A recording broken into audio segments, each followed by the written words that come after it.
రాజశేఖర్ గారు, ప్రధాని మోదీ గారు మాట్లాడినటువంటి దాంట్లో చాలా తీవ్రమైనటువంటి విమర్శలు చేశారు. ఒక విధంగా చెప్పాలంటే ప్రతిదానికి కూడా అంతరార్థం ఉంటుంది. ఇక్కడ ఒక వర్గానికి కొంచెం ఆగ్రహం కూడా కలగవచ్చు. బట్ ఆ సాహసోపేతమైనటువంటి కామెంటే చేశారు. Me how do you decode ఈ స్టేట్మెంట్ని? కేవలం ఆ ప్రాంతం అక్కడ వరకే చూడాలా? ఎందుకంటే ఇది మొత్తం ప్రధానమంత్రి మోదీ గారు మాట్లాడుతున్నారంటే ఆయన స్టేట్మెంట్ అక్రాస్ ద కంట్రీ అది విత్ ఇన్ మినిట్స్లో స్ప్రెడ్ అయిపోతుంది. ఎలా డీకోడ్ చేస్తారు? బేసికల్గా అండి, ఈ విషయాన్ని ఇందులో రెండు విషయాలు, ఒకటి కాంగ్రెస్ పార్టీ పాలసీ, ఒకటి వాళ్ళు మాట్లాడుతున్న విషయాలు, రెండోది అసలు బేసిక్ కాన్సెప్ట్ ఏది, డిస్ట్రిబ్యూషన్ ఆఫ్ మనీ అనుకోండి, distribution of wealth. So first మనం డిస్ట్రిబ్యూషన్ ఆఫ్ వెల్త్ గురించి మాట్లాడుకున్న తర్వాత అంటే హౌ రిడిక్యులస్ దట్ పాలసీ అనేది కూడా మనము అసలు ఆ ఐడియా చైనాలో ఇంప్లిమెంట్ చేశారుగా, ఇది ఇంప్లిమెంట్ చేశారు, ఫెయిల్ అయ్యారు. బేసిక్ ఫండమెంటల్స్ ఆఫ్ కమ్యూనిజం అనేది దీంతో వర్కౌట్ అవుతుంది. సైకలాజికల్ గానే అనుకోండి, ప్రొఫెషనల్ గానే అనుకోండి, ఏ విధంగానూ కూడా కంప్లీట్ గా ఫెయిల్యూర్. అసలు ఆ communist ideas, marks some of the ideas అన్నిటిని కూడా ఫెయిల్ అవ్వడానికి one of the fundamental reason ఏంటి అంటే వెల్త్ డిస్ట్రిబ్యూషన్. నువ్వు ఎప్పుడు కూడా ఈక్వాలిటీ అనేది ఒక సొసైటీలో నువ్వు తేవాలనుకున్నప్పుడు పీపుల్ అందరినీ ఒక స్థాయి మీద పెట్టడం అనేది ఆచరణ సాధ్యం కాదు. ఎందుకంటే రేపు తెల్లారంగా చేంజ్ అవుతూనే ఉంటుంది సొసైటీ అనేది. నువ్వు ఈక్వాలిటీ ఆఫ్ ద సొసైటీ తేవాలి అనుకుంటే ఈక్వాలిటీ ఆఫ్ ద ఆపర్చునిటీ, అంటే ద థింకింగ్ ఏంటంటే ఎప్పుడైతే సొసైటీలో ఒక ఈక్వాలిటీ తీసుకురావాలనుకుంటామో అదరు బీద కానివ్వండి, సంపన్నుడు కానివ్వండి, అంటే ఫిజికల్లీ హ్యాండిక్యాప్డ్ కానివ్వండి, కాస్ట్, క్రీడ్, రిలీజియన్, ఎటువంటి వాటికి సంబంధం లేకుండా అన్ని రకాలుగా ఈక్వల్ ఆపర్చునిటీ, అంటే ఒక గరీబ్ ఇంట్లో పుట్టిన పిల్లోడికైనా కానీ మంచి ఎడ్యుకేషన్ చదువుకునే ఆపర్చునిటీ కలగాలి. కరెక్ట్. ఈక్వల్ ఆపర్చునిటీస్ అనేది అక్కడ స్ట్రెస్ చేయాల్సిన పాయింట్. ఈక్వల్ వెల్త్ కాదు.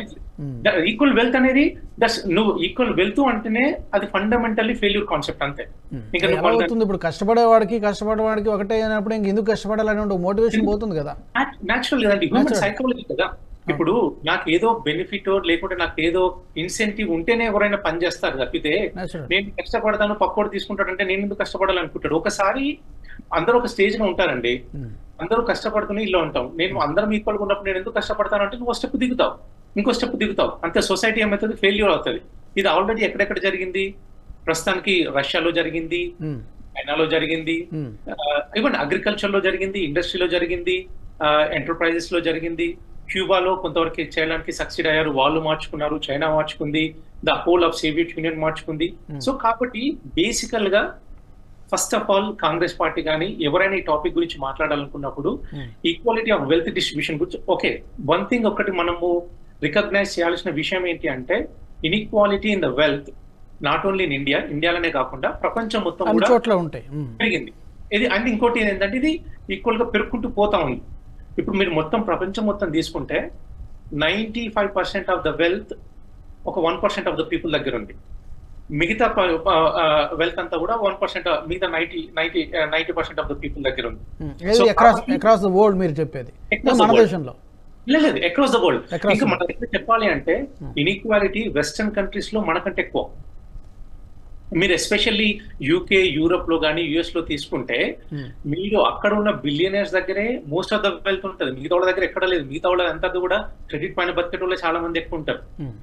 యాక్చువల్ గా మన ఇండియాలో చెప్పాలి అంటే ల్యాండ్స్ కానీ, గోల్డ్ కానీ, అసెట్స్ రూపంలో కానీ ఇండియాలో ప్రతి పూరెస్ట్ ఆఫ్ ద పూర్ నుంచి మొదలు పెట్టుకుంటే ప్రతి ఒక్కరి దగ్గర వెల్త్ అంతో ఇంతో, ప్రతి ఒక్క కామన్ మ్యాన్ దగ్గర వెల్త్ ఉంది అంటే అది ఇండియాలోనే ఎక్కువ ఉంది అకార్డింగ్ టు మీ.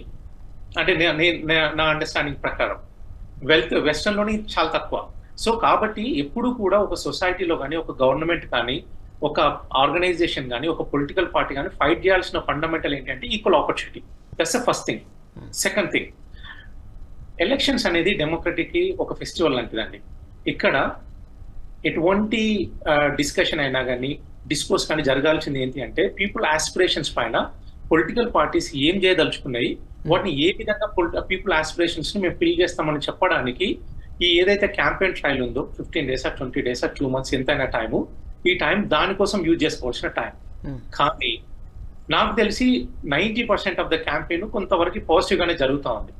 కానీ ఎక్కడైతే కాంగ్రెస్ పార్టీ అనుకోండి, కొంతమంది లీడర్లు పర్టికులర్ గా అపీజ్మెంట్ పాలిటిక్స్ కోసం చేస్తున్న కొన్ని కామెంట్స్ ఉన్నాయో, ఎక్కడైతే కొత్త ఐడియాస్ లేక కొంత రిటారికల్ కామెంట్స్ చేస్తున్నారో ఆ కామెంట్స్ కి కౌంటర్ గా నేను మోడీ గారి కామెంట్స్ చూస్తాను. పర్టికులర్ గా ఎందుకు అని అంటే లైక్ ఎవరు కామెంట్ చేశారు పర్టికులర్ గా ఈ విషయంలో? ఒకటేమో మన్మోహన్ గారిది, అది 2006 లో. 2006. రెండోది ఏంటంటే రాహుల్ గాంధీ గారు భారత్ జోడో యాత్ర కానీ న్యాయ యాత్రలో కానీ one of the basic 2 things తను కాన్స్టెంట్ గా మాట్లాడుతూ వస్తున్నారు. ఏంటంటే ఒకటేమో మన కులాల పైన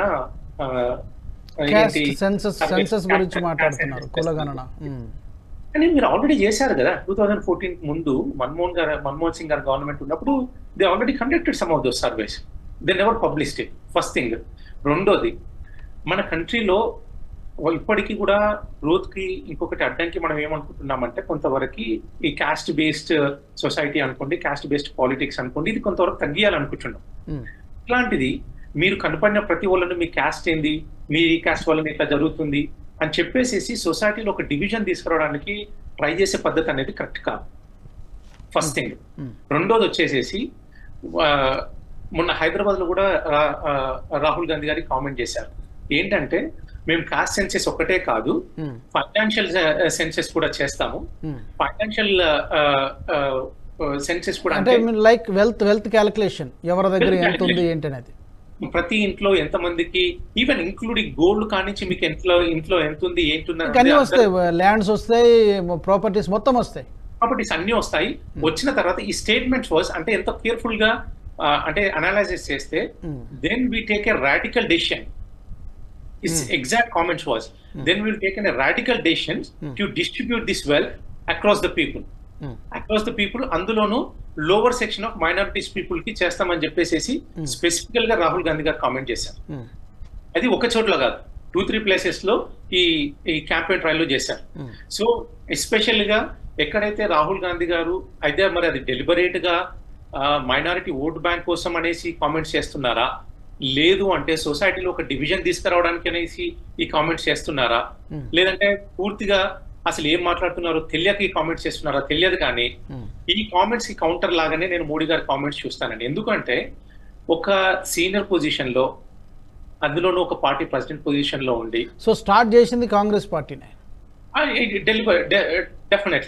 డెఫినెట్లీ రాహుల్ గాంధీ గారి కామెంట్స్ 2-3 ప్లేసెస్ లో జరిగిన తర్వాత మొన్న హైదరాబాద్ లో కూడా ఇక్కడ మన న్యాయపత్రం రిలీజ్ చేశారు కదా. అవును, న్యాయపత్రం రిలీజ్ చేశారు. రిలీజ్ చేసినప్పుడు కూడా తుక్కుగూడలో చేసినప్పుడు కూడా రాహుల్ గాంధీ గారు సేమ్ కామెంట్స్ చేశారు. సో వాట్ కౌంటర్ గానే నరేంద్ర మోడీ గారు కొద్దిగా అబౌవ్ ద పిచ్ వెళ్ళేసే తను కూడా కౌంటర్ ఇచ్చినట్టుగా చూస్తానండి. సో ఎస్పెషల్లీ డెమోక్రసీలో, ఎలక్టోరల్ పాలిటిక్స్ లో ఐదర్ రాహుల్ గాంధీ గారు కామెంట్స్ కరెక్ట్ కాదు, అండ్ మోడీ గారు ఐ థింక్ కౌంటర్ ఇవ్వడానికి వచ్చేసారు. ఐ థింక్ అది కూడా కొంత సమన్వయంతో ఉంటేనే బెటర్ అండి. ఎందుకు అంటే ఒక సెక్షన్ ఆఫ్ ద సొసైటీని ప్రొవోక్ చేయడం అనేది డెమోక్రటికల్ గా ఎక్కడ కూడా కరెక్ట్ పొజిషన్ కాదు. అండ్ ఇంకోటి ఏంటి అంటే ఫస్ట్ అపోజిషన్ పార్టీని ప్రొవోక్ చేయడము అంతకంటే తప్పు. ఈ వీడియో మీకు నచ్చినట్టయితే లైక్ చేయండి, 10 మందికి షేర్ చేయండి, అలాగే కామెంట్ల రూపంలో మీ అభిప్రాయాలను మాతో పంచుకోండి. Nationalist hub group of channels ను సబ్స్క్రైబ్ చేసుకుని తెలుగునాట జాతీయవాద జర్నలిజాన్ని ప్రోత్సహించండి. ఈ వీడియో కింద ఉన్న బెల్ ఐకాన్ పై క్లిక్ చేయడం మర్చిపోవద్దు.